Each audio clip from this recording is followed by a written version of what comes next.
하겠습니다. 시편 51편 10절부터 13절까지 말씀을 교독을 하도록 하겠습니다.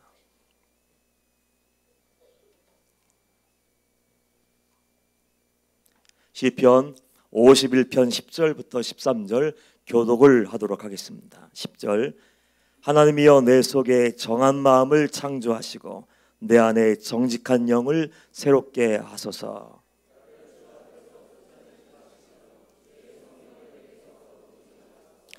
주의 구원의 즐거움을 내게 회복시켜 주시고 자원하는 심령을 주사 나를 붙드소서. 그리하면 내가 범죄자에게 주의 도를 가르치리니 죄인들이 주께 돌아오리이다. 아멘, 아멘, 아멘.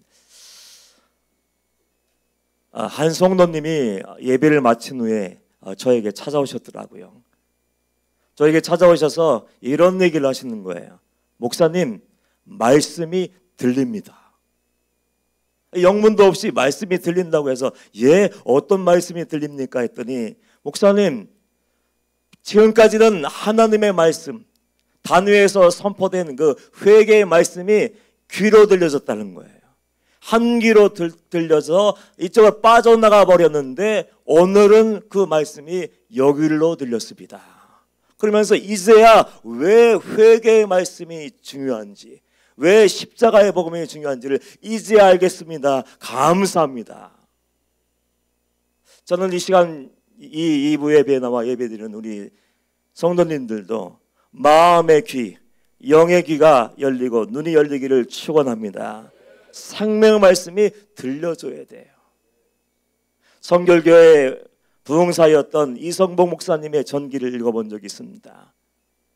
그분은 21살 때 원인 불명의 병에 걸렸어요.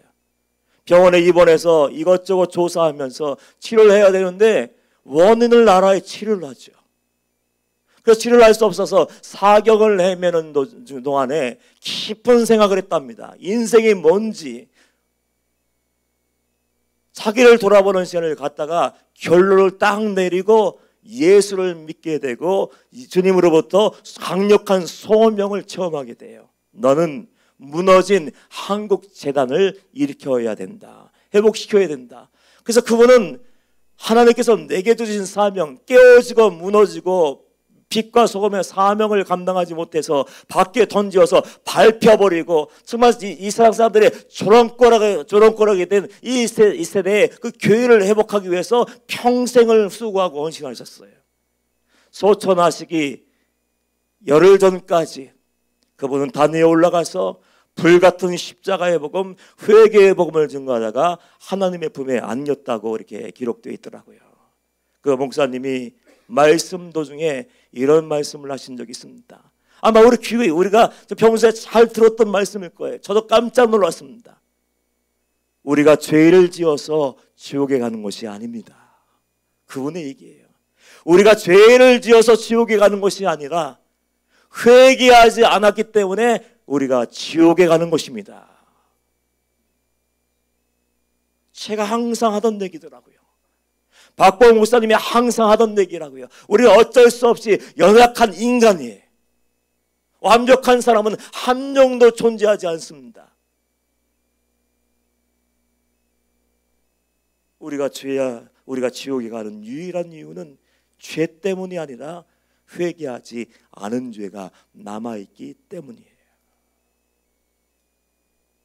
우리 인천망주교회 식구들은 회개 얘기를 많이 들었습니다.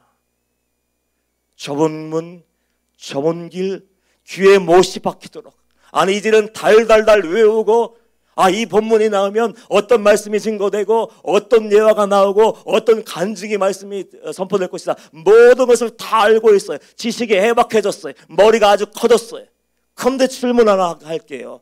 그 하나님의 말씀을 십자가의 복음을 듣고 정말로 회개했냐는 거죠. 여러분 정말 말씀 듣고 돌아선 적이 있습니까? 말씀 듣고 마음이 찔려 영적인 쓰나미가 밀려와 모든 죄악을 다 몰아내셨습니까? 하나님의 불같은 회개의 말씀을 듣고 구체적이고 은밀한 죄를 끊어버렸습니까? 이게 중요한 거예요. 이게 알고 있으면 뭐합니까? 그래, 하나님을 만났다, 예수님을 만났다, 나 성령 체험했다, 기도 많이 하고 봉사 얘기하고 수십 년 동안 그 자리에 꼭 앉아서 도장 찍는 것처럼 예배 드렸지만 그 죄를 끊어버리지 않았다면 그 말씀은 아무 소용이 없는 거예요. 그 예배는 아무 유익이 없는 거예요. 많은 날 소리 높여서 목이 터져라 기도했어도 그 기도와 그 말씀과 예배가 나를 바꾸지 않고 그저 내가 왕이 되어서 내 마음대로 살고 각기 제 길로 가게 만들고 내 소견대로 살게 했다면, 감정적으로 살고 자존심 내세우면서 주인 노릇하며 살게 했다면 그건 아무 소용이 없는 거예요. 온전한 회개가 무엇입니까? 구체적인 돌아섬이에요. 세례 요한이 광야에서 하나님 나라를 선포하면서 회개를 선포하며 세례를 주었습니다. 수많은 사람들이 몰려들 때 바리새인들, 그 시대의 종교인들이 아마 많이 몰려왔나 봐요. 그때 세례 요한 입에서 불같은 뜻밖의 소리가 나왔어요. 독사의 새끼들아, 너희가 어찌하여 임박한 진노를 피하려 하느냐 하면서 회개에 합당한 삶을 살아. 너희들이 구원받는 자녀이고 아브라함의 자녀라고 너희들이 생각한다면 정말 성도다운 삶을 살아야 돼. 회개는 이런 것이야 하면서 어떻게 얘기했습니까? 옷이 두 벌 있어? 한 벌 나눠줘. 음식이 많아? 음식 나눠줘. 세리에게 죄인의 대명사라고 불렸던 세리에게 어떤 얘기를 했습니까? 야, 정해진 것만 받아. 2배, 3배 갈취하지 말고 정해진 것만 받아. 그때 권세자였던 로마 군인들에게, 병사들에게 어떤 얘기를 했습니까? 강탈하지 마. 남의 것을 빼앗지 마. 돈을 빼앗지 마. 거짓으로 고소하지 마. 받는 월급 그거면 족한 줄 알고 아멘 감사하며 아멘 할렐루야 기쁘게 살아. 이게 진짜 회개라는 거예요. 회개의 말씀을 선포하면 여러분 부담이 되시죠? 그럼 우리는 하나님의 말씀에 귀를 기울여야 돼요. 로마서 3장 10절 말씀 보면 어떤 말씀이 기록되어 있습니까? 기록된 바 의인은 없나니 하나도 없으며. 스스로가 나는 신사숙녀이고 나는 거룩한 사람이고 나는 경건한 사람이고 율법적으로 흠이 없는 사람이고 나는 저 사람보다 좀 괜찮은 사람이라고 스스로 위로할지 모르지만 성경의 날카로운 진단, 심는 곳을 쪼개시는 하나님의 눈으로 보시고 판단하신 결론은 딱 하나예요. 의인은 없나니 하나도 없다. 이 말씀은 이 땅에 살고 있는 우리 모두에게 다 해당되는 거예요. 임철 목사도 죄인일 수밖에 없고 여러분도 죄인일 수밖에 없어요. 구원받았음에도 불구하고 은혜 받았음에도 불구하고 회개했음에도 불구하고 우리는 매일매일 교회 문만 열면 딴 마음을 먹어요. 집에 가면 딴 짓을 해요. 거리에 있으면 직장에 있으면 우리는 이중적인 삶을 살 때가 많지 않습니까? 어쩔 수 없어요. 그래서 주님은 어제 회개를 선포했는데 오늘 또 회개의 말씀을 증거할 수밖에 없고 오늘 회개하지 않는다면 너희들은 소망이 없다고 얘기하는 거예요.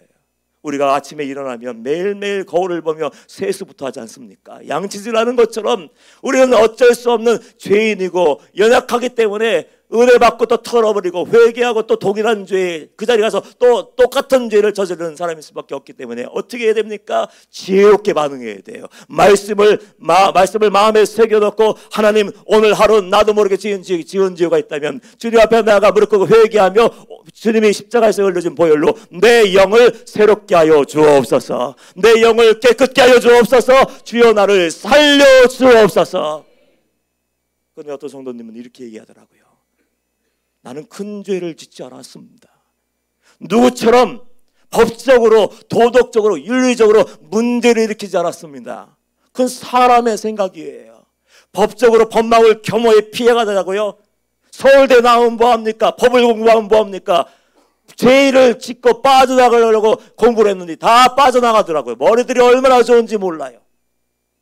하나님이 얘기하는 죄는 세상의 법이 아니에요.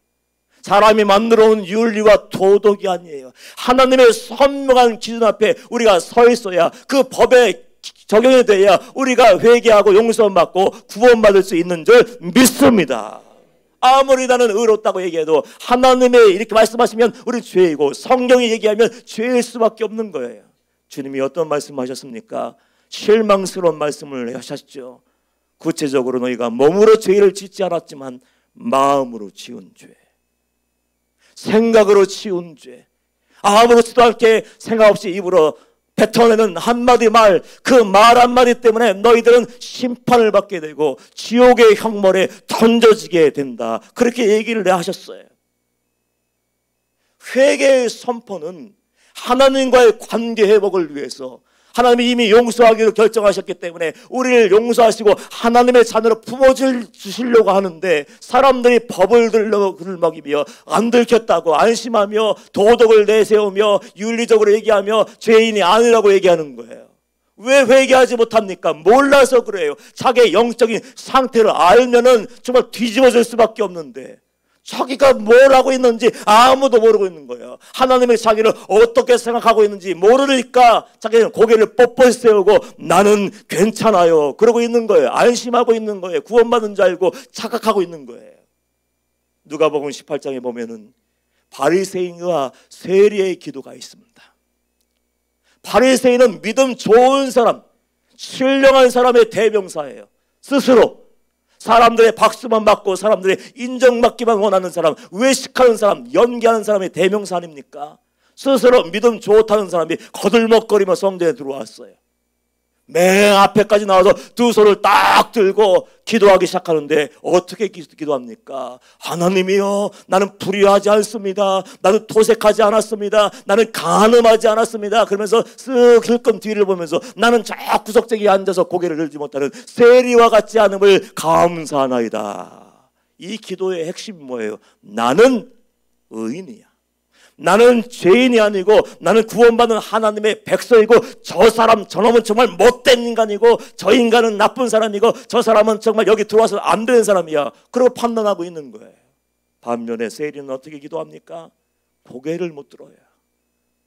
자기의 죄를 아는 것이 얼마나 큰 축복인지, 자기 자신의 영적인 상태를 아는 것이 얼마나 큰 은혜인지, 그 은혜가 그 죄인이라고 속삭임 받는 그 사람 속에 임했어요. 그 은혜가. 그래서 기도하는데 감히 우러러 하늘을 바라볼 수 없어서 고개를 푹 숙이고 남이 볼까봐 조용한 목소리로 기도했는지 몰라요. 가슴을 치면서 하나님, 나를 살려주세요. 나를 불쌍히 여겨주세요. 내가 죄인으로소이다. 내가 죄인입니다. 내가 잘못했습니다. 내가 그랬습니다. 내가 간음한 사람이고, 내가 불의한 사람이고, 내가 도적한 사람이고, 내가 말로 영적인 살인을 한 살인자였습니다. 그럴 때 예수님의 평가가 뭐였습니까? 누가 의롭다함을 얻고 갔니? 누가 용서함 받고 갔니? 누가 구원 받고 갔니? 누가 온전한 회개를 이루고 갔니? 누구였습니까? 세리였어요. 한 목사님이 절규하시는 것을 들은 적이 있어요. 교회에 정말 예수 믿을 수 없는, 정말 예수 믿고 구원받을 가능성이 정말 희박한 어떤 사람이 예수님을 극적으로 믿게 되었대요. 평생 교회에 나가본 적도 없고 누가 예수 믿으라고 한 적도 없는데 우연히 들었던 예수님의 복음, 십자가의 복음을 듣고 내가 더 이상 이렇게 살아서는 안 되겠다. 내가 이렇게 살면 안 돼. 그래서 과거를 다 청산해버리고 이제 주님께 나와서 새 사람이 되기 위해서 회개하고 눈물로 날마다 예비하고 은혜 받아서 이제 직분도 받게 되고 집사가 되고 이제 가정도 이루게 되어서 화목한 가정을 이루고 열심히 주를 위해 충성하기 시작했어요. 나 같은 죄인을 주님이 만나주셨네. 나 같은 죄인을 불쌍히 여기시고 은혜로 채워주시고 성도 삼아주는데 날마다 감격하면서 주님 앞에 나와 예배하고 봉사하는데 몇 년 후에 그 교회에 한 성도가 등록을 했어요. 그 성도가 예수 믿고 구원받은 그 집사님의 과거를 알고 있어. 왜 과거를 들먹이는지, 내 영이 살아있는지 죽었는지, 지금 내가 구원받을 수 있는지, 당장 주님께서 나의 이름을 부르시면 천국 갈 수 있는지, 난 온전히 거듭난 자이고 회개하는 자이지, 그걸 날마다 점검해야 되는데 왜 과거 타령만 하고 있는지. 저 사람 어디서 봤는데, 생각이 나지 않네. 어디서 분명히 내가 본 사람인데 그 과거를 억지로 끌어낸 끄집어내다가 결국 바로 그 사람이야. 그러면서 반응이 아니 어떻게 이 사람이 교회에 나와 있지? 아니 이런 사람이 어떻게 나와서 집사가 됐지? 뻔뻔한 사람 아니야? 그러면서 그걸 그냥 예수님의 사랑을 받고 용서를 받았다면 내가 용서함 받기를 원하는 마음으로, 내가 사랑받기 원하는 마음으로 그를 덮어주고 허물을 가려주고, 그래 우리가 같이 함께 기도해 줄 테니까 힘을 내. 주님은 과거를 다 기억하지 않으시고 보혈의 지경으로 다 지워주시면 흰 눈보다 더이게 하시는 분이야. 이제 과거의 상처도 던져버리고 실패와 아픔도 던져버리고 주님만 바라보고 천국을 향해 나아갑시다. 그랬으면 진짜 성도였을 텐데. 떠들기 시작하는 거예요. 집사님 일로 와. 저 사람 말이야 옛날에 이러고 다녔어. 망신스러워. 또 다가 권사님 저 사람요 저기 있으면 안 돼 이혼하면 안 돼. 저 사람은 헌금 이혼하면 안 돼. 저 사람이 어떻게 집사가 됐을까? 저 사람 이렇게 살았어. 과거를 다 들춰내고 당신만 알고 있어. 온 교회를 다니면서 얘기하기 시작했어요. 근데 여러분들 한 번 입으로 뱉은 말이 주워 담을 수 있습니까? 온 교회에 퍼지고 결국 마지막으로 그 집사님과 남편에게 그 얘기가 들어갔을 때 충격이었어. 적어도 예수 믿는 사람들, 나보다 먼저 예수 믿고 성도가 되고 집사가 되고 권사가 되고 장로가 된 사람들은 연약한 사람들의 허물을 덮어주고 함께 울어주며 함께 기도하며 내 영혼의 구원을 위해서 중보할 줄 알았는데 입을 열어서 믿음 좋다고 떠들면서 봉사한다고 떠들면서 과거의 허물을 다 들춰내서 큰 충격을 받았어. 괴로워하고 고민하고 이제 사람들의 시선이 두렵고 이제 그들이 노골적으로 시선을 피하고 자기들을 위험하는 것을 알게 되었을 때 더 이상 소망이 없었어요. 그래서 고통스러워하다가 두 부부는 극단적인 선택을 하게 돼요. 그 두 부부의 장례식을 집례하던 목사님이 우셨대요. 얼마나 마음이 아프셨으면 천하보다 한 영혼을 하나님이 귀하게 여기시고 성도 삼아주시고 하나님의 자녀를 만들었는데 교회에서 일어나서는 안 된 일들, 성도로서 해서는 안 된 일들을 했기 때문에 마음이 얼마나 아픈지 울면서 이렇게 얘기하셨대요. 나는 지금까지 양떼를 인도하는 줄 알았어. 난 지금까지 구원받은 성도들을 하나님께로 인도하는 줄 알았더니 아니었어요. 난 지금까지 양을 도둑질하는 이리와 늑대들을 이끌고 있었습니다. 본인들이 뭘 잘못했는지 알까요? 영적으로 한 사람을 죽여버리고 영적인 살인을 반복듯이 하며 하나님께 받은 은혜의 말씀 가지고 나를 돌보는 거, 나를 바라보는 것이 아니고 내 들보를 빼야 되는데 그 아무것도 아닌 하나님 앞에서 그 쥐꼬리만큼 아주 눈곱만큼 같은 은혜 받고 말씀 가지고 그걸 가지고 다니면서 잣대로 딱 세우고 이 사람은 이게 문제고 저 사람은 저게 문제고 이 사람은 저게 문제고 그러고 판단하고 있는 사람이 있다면 그 사람은 이 시대에 똑같아요. 영적인 살인자이고 자기가 뭐하고 있는지를 모르고 있는 사람들이야. 저는 우리 인천방직교회 성도님들이 영적인 눈이 열리기를 축원합니다. 그 무엇보다도 남의 얘기할 거 없어요. 딴 사람이 잘못했네, 이 사람이 문제네, 나 남의 다 할 거 없어요. 가장 중요한 것은 하나님과의 나와의 관계 회복인 줄 믿습니다. 내 영이 살면 생명을 나눌 수 있어요. 내 영이 죽었으니까 한 영을 죽이는 거예요. 잘 따라다녀야 돼요. 아무데 가서 이 얘기 듣고 말씀 듣고 아무하고나 교제하지 않고 아무런 말씀만 받는 것이 아니고 아무 곳에다 안수받는 것이 아니라 생명을 살리는 곳에 가서 어디든지 가서 앉아 있어야 되고 내 영혼을 위해서 울 수 있는 자에게 가서 안수기도 받아야지. 아니면 잘못된 것을 받게 되고 나도 모르게 오염되어서 나도 제2의 제3의 영적인 살인을 하는 살인자가 될 수밖에 없는 거예요. 그 한 가족을 완전히 깨버리고 본인들은 아무렇지도 않아.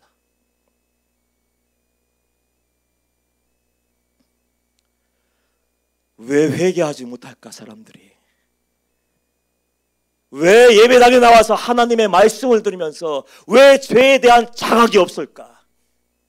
남의 죄를 들추어내기 전에 왜 내가 하나님 앞에서 어쩔 수 없는 의인은 하나도 없다고 했는데 왜 죄인일 수밖에 없는가? 그걸 왜 생각하지 않는지 모르겠어요. 저는 그 이유가 근본적인 이유가 있다고 생각합니다. 왜 내가 나의 영적인 상태를 모르는가? 왜 내가 뭘 하고 있는지 모르고 있는가? 그 본질적인 문제의 핵심은 주님과의 만남이었기 때문에 그래요. 정말 주님을 만났습니까? 정말 여러분들 예수님하고의 만남이 있었습니까? 예수님과 만나서 속사람이 거듭나는 회개가 있었습니까? 회개했다고 얘기하는 것이 아니라 회개했다면 회개에 합당한 삶을 여러분의 삶의 자리에서 맺고 있는 열매를 맺고 있습니까? 예수님 만났는데 말하는 게 바뀌지 않았어. 예수님 만났는데 예배 태도가 불량해. 예수를 만났는데 말씀에 대한 태도가 눈에 거슬려. 아무것도 변한 것이 없고 적어도 하나님을 두려워하지 않고 말씀을 헌신짝처럼 던져버리고 내 멋대로 사는 사람들이 있다면, 내 멋대로 말하고 있는 사람이 있다면 그 사람은 하나님을 만난 적이 없는 사람이에요. 사도 바울 보십시오. 주님과의 만남이 없었을 때 말로만 하나님을 들었어요. 문자로만 하나님에 대해서 알았어요. 그러나 아무 도움이 되지 않더라고요. 그냥 생각만 하고 있는 거예요. 나는 성경 읽었으니까 구원받았지. 나는 예배 드리니까 구원받은 사람이지. 아무것도 달라진 게 없어요. 하나님을 위한다고 독생자 외아들을, 예수 그리스도를 믿는 성도를 잡아 죽이려고 열심히 다니는 거예요. 성도들을 감옥에 가두고 아주 성경은 잔멸할세라고 하는데 막 완전히 씨를 말려버리고 뿌리를 뽑아버리겠다는 그 열정을 가지고 외국 이방 나라까지 가서 잡아다가 감옥에 가두고 죽이는 일에 앞장섰던 사람이에요. 하나님을 모르면 얼마든지 그럴 수 있어. 예수님을 모르면 얼마든지 그럴 수 있어. 모르니까요. 그런데 중요한 것이 뭡니까? 다메섹 도상으로 가다가 빛으로 찾아오신 예수님과의 만남이 있었어요. 그 만남 이후에 바울이 어떻게 됐는지 다 아시죠? 내가 복음을 부끄러워하지 않으니 이 복음은 모든 믿는 자에게 구원을 주시는 하나님의 능력이 됩니다. 그렇게 담대하게 선포할 정도로 내가 이 예수를 만났네, 나 같은 사람을 주님께서 만나주셨네, 소망 없던 자, 인간의 열심과 인간의 생각과 인간의 기준으로 하나님의 마음을 아프게 하고 예수님의 십자가에 못을 박았던 사람이 나인데 정말로 예수님이 나 같은 사람, 죄인 중에 교수인 나에게 찾아오셔서 나를 만나주셨는데 가만히 있을 수가 없었어요. 복음이 능력인데, 하나님은 전능하신 분인데 그분이 내 안에 찾아오시고 나를 만나주시고 나를 새롭게 하셨는데 어떻게 옛날 그대로 내가 왕 노릇하면서 주인 노릇하면서 내 기분대로 내 감정대로 말하면서 살 수 있어요? 사도 바울은 그럴 수 없다는 거예요. 그래서 바울은 주님을 만나고 나서 예수를 위해 살고 예수를 위해 죽는 사람이 되었고 마지막 순간까지 순교의 자리까지 나가면서 선한 싸움을 멈추지 않고 주님을 얘기하고 주님의 십자가를 증거하는 증인의 사명을 온전히 감당했습니다.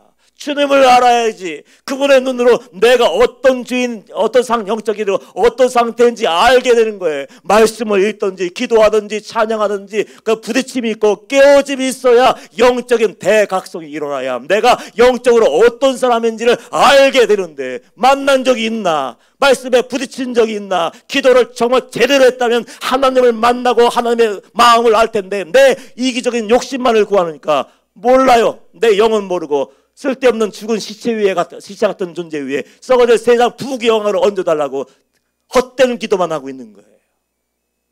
주님을 만나면은 그분 앞에서 모든 것이 드러나게 돼요. 저는 목사의 아들이었습니다. 30이 넘게까지 교회를 한 번도 떠나본 적이 없어요.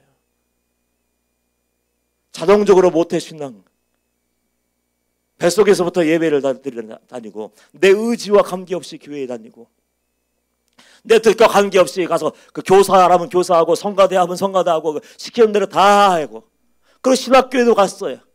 근데 신학교 나와도 하나님을 모르면 어쩔 수가 없더라고요.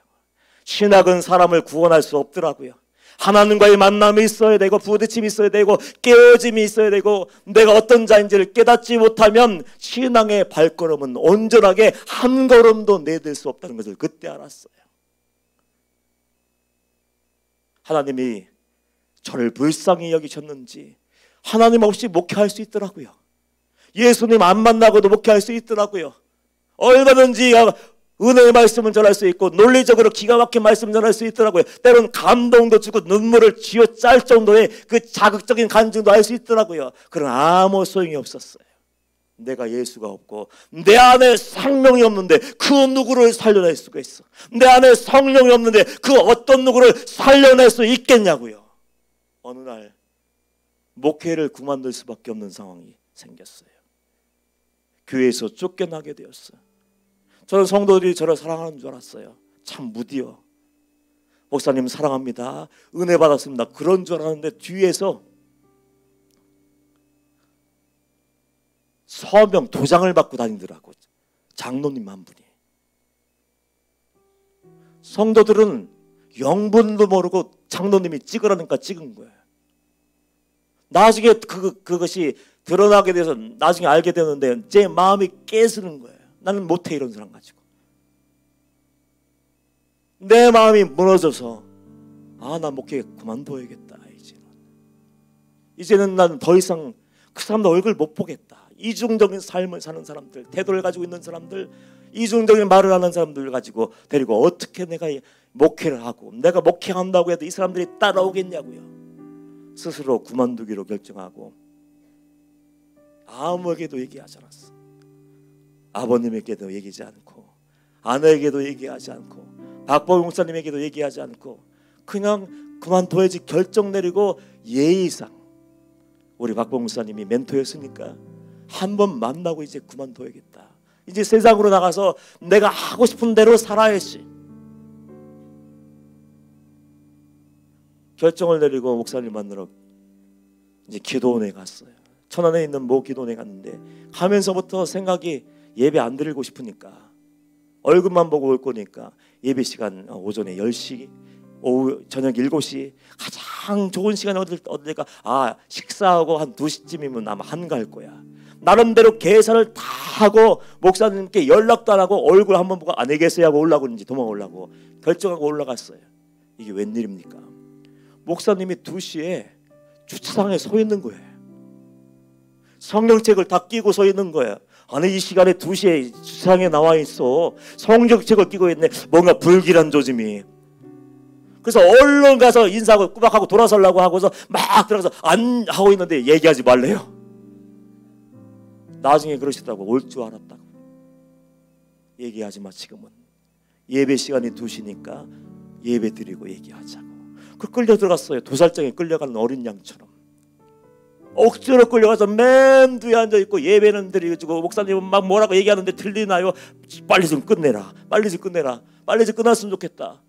그러고 있는데 어느 순간 제 귀에만 들리는지 발자국 소리가, 쿵쿵 소리가 들리더라고요. 아니, 예배 시간에 누가 지금 쿵쿵거리고 돌아다녀? 설교 말씀하고 있는데 고개 안 들고 이러고 있는 거야. 그냥 고개 푹 숙여 끝나라. 근데 그 소리가 점점 가까워지는 거예요. 이게 뭐지?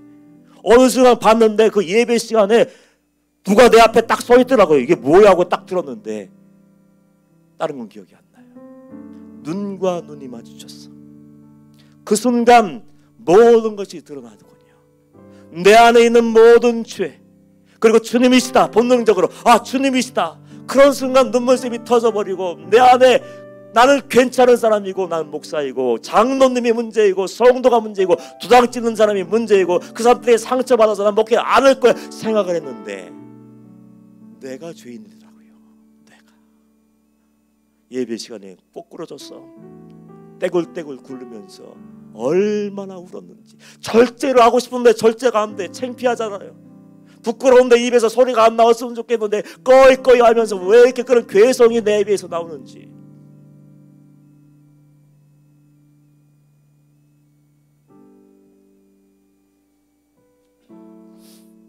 그 순간 저는 알았어요. 신앙이라는 것이, 믿음이라는 것이, 거듭남이라는 것이, 회개라는 것이 주님 앞에 설 때 가능한 거구나. 주님의 눈으로 나를 보니까 난 죄인 중에 괴수였고 결심을 했어요. 그 순간 나보다 큰 죄인은 존재하지 않는다. 입을 딱 다물기로 했어요.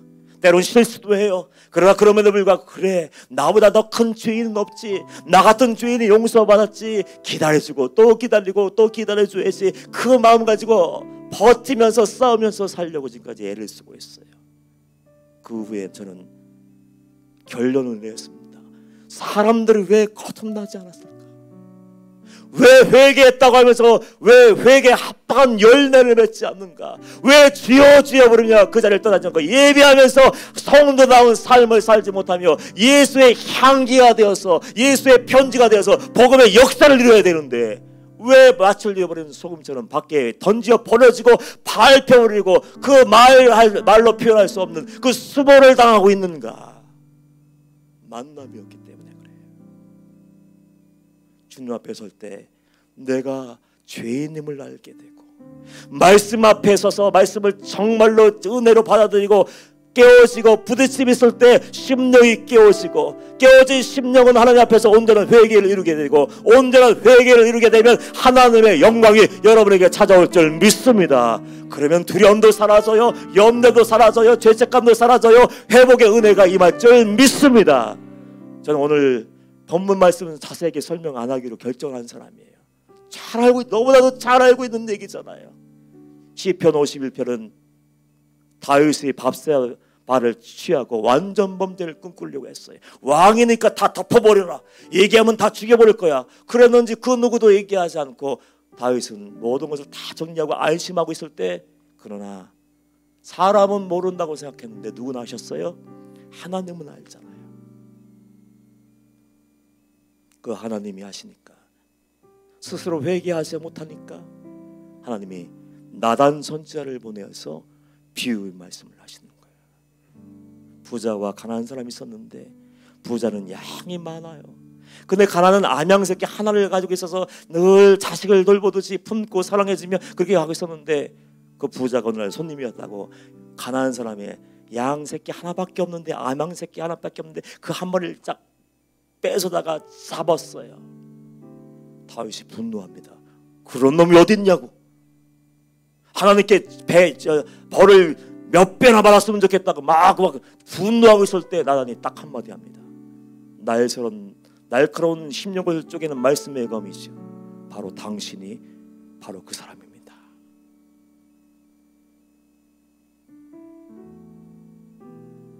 결론은 아시죠? 그때 그 마음의 문이 열리고, 완고했던 문이 열리고, 숨겨놓았던 죄악의 문이 열리고, 온전한 회개를 이루고 날마다 침상을 섞으며 눈물로 회개하며 기도했어요.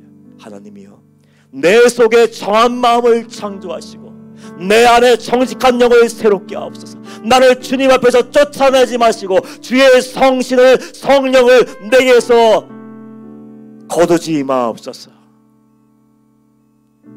구원의 즐거움을 회복시키십시오. 그럼 내가 주의 도를 가르치겠습니다.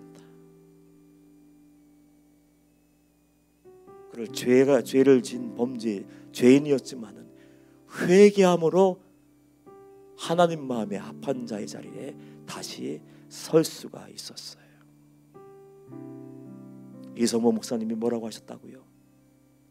우리가 죄를 지었기 때문에 지옥에 가는 것이 아니라 회개하지 않았기 때문에 지옥에 가는 것이다. 우리 연약해요. 불같은 말씀을 전한다고 하시는데 불같은 말씀을 증거하는 임철 목사도 죄인일 수밖에 없어요. 저 여러분 모두에게 소망은 주님의 십자가를 붙들고 미안하고 죄송하지만 날마다 내가 지은 죄를 가지고 반복되는 죄를 가지고 주님 앞에 나아가 무릎 꿇고 회개할 때, 그때에 하나님의 용서가 임하고 하나님의 온전한 용서가 임한 자리에 하나님의 나라가 임한다는 것을 믿으시기를 축복합니다. 그럴 때 우리는 구원받는 자가 되고 영적인 자유인이 되고 사방으로 우겨싸움을 당하도 두려워하지 않아요. 왜요? 하나님이 내 안에 오셨으니까 이 은혜를 회복하시길 주님의 이름으로 축복합니다. 우리 주여 한번 부르고 통성으로 기도하겠습니다. 하나님, 내 죄가 하나님 앞에서 드러나게 하시고 깨달아지게 하셔서 온전한 회개를 이루게 하시고 하나님과의 친밀함이 회복되게 하여 주시고 하나님 나라가 나의 삶의 자리에 이루어지게 하여 주옵소서. 주여 한번 부르고 통성으로 기도합니다. 주여